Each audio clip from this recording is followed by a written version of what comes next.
Pemirsa, apa kabar? Saya Maidin Hindrawan membawakan Warta Berita PTS.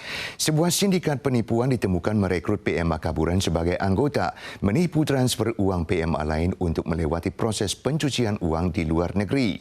Polisi Changhua melakukan penggerebekan di markasnya, berhasil menciduk 5 tersangka.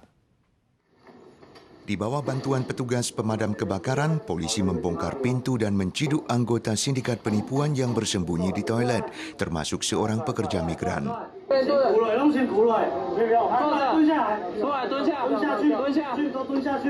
Saat menyelidiki sebuah kasus penipuan dengan cara pelayanan pelanggan bank dan toko buku online, kepolisian Changhua menemukan sebuah sindikat penipuan yang dipimpin oleh tersangka bermarga Chen. PMA Kaburan yang direkrut sebagai anggota bertugas mengantar dan memonitor PMA lainnya untuk mengambil uang dari mesin ATM yang kemudian melewati proses pencucian uang melalui rekening bank PMA di negara lain. Setelah memastikan lokasi markas sindikat di Sihu, polisi pun melakukan penggerebekan dan berhasil membongkar sindikat tersebut. Secara total, polisi membongkar 2 kasus penipuan senilai $150.000, menyita barang bukti termasuk handphone, kartu ATM, komputer laptop, dan pistol angin, dan menahan Chen serta 4 tersangka lain. Pelangi umumnya terdiri dari spektrum 7 warna, tapi ada warga desa Dresue di Hualien sempat merekam pelangi berwarna putih di atas sebuah kebun teh. Biro Cuaca Pusat menerangkan pelangi putih ini disebut sebagai busur kabut, biasanya terbentuk di pegunungan tinggi akibat efek difraksi cahaya matahari. Seorang loper koran sedang melewati dataran tinggi Uhe di desa Dresue pada hari Rabu pagi ketika menemukan pelangi berwarna putih di angkasa. Dia pun berhenti sejenak untuk merekam momen memesona ini.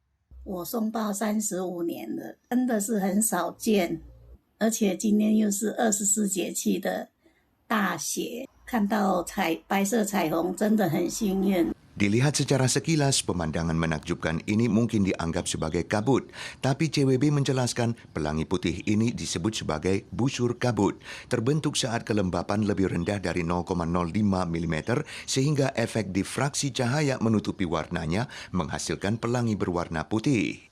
Menurut CWB, busur kabut umumnya muncul di pegunungan tinggi, biasanya saat fajar ketika matahari baru terbit, terutama saat ada kabut di atas gunung. Dibukanya pabrik chip baru Taiwan Semiconductor Manufacturing Company atau TSMC ditambah dengan pengesahan UU Semikonduktor membangkitkan kesangsian bahwa Amerika Serikat sedang berusaha meraih kembali statusnya sebagai pemimpin semikonduktor global. Juga memicu kekhawatiran pengalihan teknologi canggih dari Taiwan ke Amerika. Pabrik chip baru TSMC di Arizona, Amerika Serikat diluncurkan di tengah sorotan media global.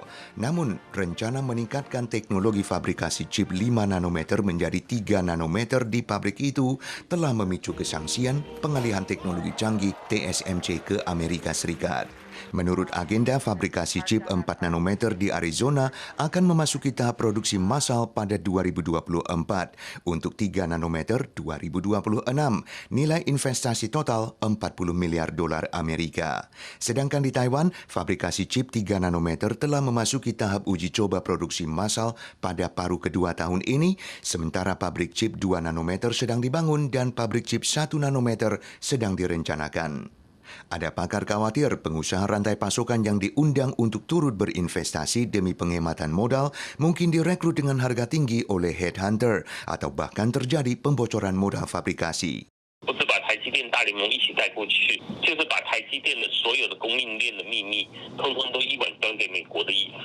Dibukanya pabrik TSMC di Amerika Serikat sebenarnya berlawanan dengan arus globalisasi, tapi dapat mendiversifikasi risiko dan memenuhi permintaan produk dibuat di Amerika. Maka ada pakar beranggapan fondasi industri semikonduktor tetap relatif lebih unggul di Taiwan dalam kurun waktu pendek.